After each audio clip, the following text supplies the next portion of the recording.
Hello and welcome to a word of hope on this Wednesday, December the 18th, in the third week of Advent. In this Advent season, we've been hearing the prophetic readings of Isaiah and Jeremiah and others are foreshadowing the coming of our Messiah.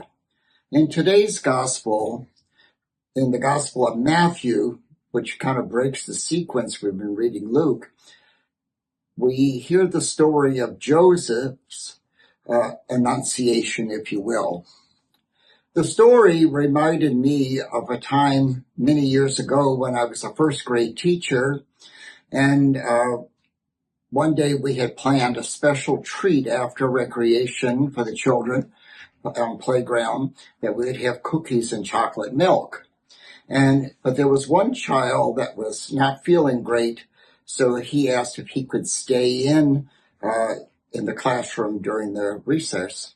When we came back from recess, I noticed that a significant number of the cookies were missing. And I said to the little boy that was there, I said, we're missing some cookies. And he said, "Brother, you're not going to believe this." But he said a man jumped through the window and grabbed a whole bunch of cookies and ran off with them.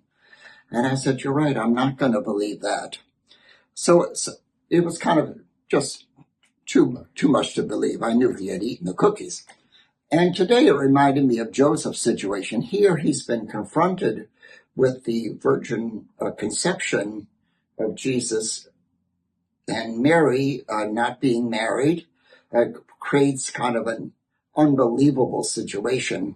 We don't know if Mary told Joseph directly and how he reacted to it, but the scripture tells us that because he's a just man, a man who has lived the law and the commandments, that he decides to send her away privately.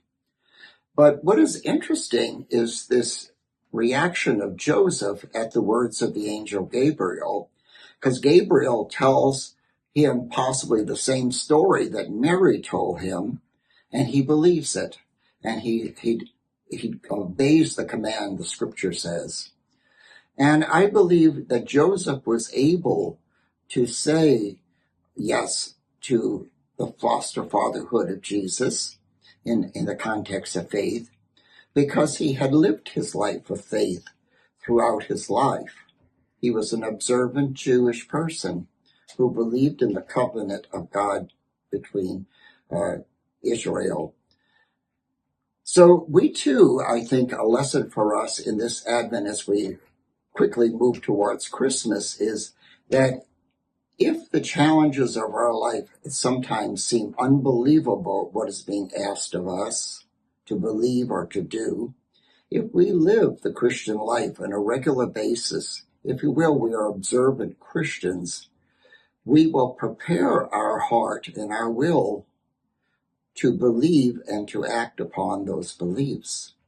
And this, I think, is a model that Joseph gives us today, that even as life presents us often more than we would like, things that are hard to believe, in faith we are able to believe them because they are of God.